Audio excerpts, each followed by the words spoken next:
പിതാവിന്റെയും പുത്രന്റെയും പരിശുദ്ധാത്മാവിന്റെ നാമത്തിലാമേൻ. ഇന്നത്തെ ഒന്നാം വായനയിലൂടെ കർത്താവ് ആഗ്രഹിക്കുന്നത് പല ദിക്കുകളിൽ ആയിരിക്കുന്ന ജനത്തെ ഒരുമിച്ച് കൂട്ടുന്നതിനും അവരുടെ മധ്യ ദൈവത്തിന്റെ മഹത്വം വെളിപ്പെടുത്തുന്നതിനും അവർ ദൈവത്തിന്റെ മഹത്വം ജനതകളുടെ ഇടയിൽ പ്രഖ്യാപിക്കുന്നതിനും തന്നെ.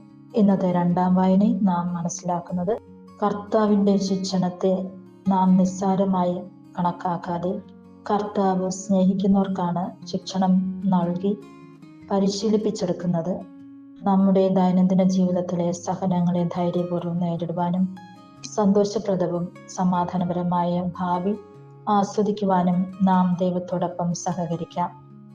സഹനങ്ങളിൽ പതറാതെ തളരാതെ ദൈവത്തിന്റെ കൈപിടിച്ചുകൊണ്ട് മുന്നോട്ട് പോകാം.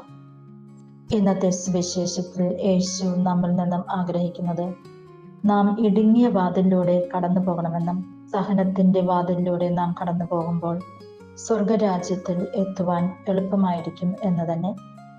നാം പ്രാർത്ഥിക്കുമ്പോൾ നമ്മുടെ ചിന്തകളും വാക്കുകളും എവിടെയാണ് സഞ്ചരിക്കുന്നത് എന്ന് ഒന്ന് ശ്രദ്ധിക്കാം. നാം നന്മ ചെയ്യുമ്പോൾ ദൈവത്തെ പ്രീതിപ്പെടുത്തുന്നതിന് ആയിരുന്നോ നമ്മുടെ മഹിമയ്ക്ക് വേണ്ടിയാണ് നമ്മൾ നന്മ ചെയ്യുന്നതെങ്കിൽ അത് വ്യർത്ഥമാണ്.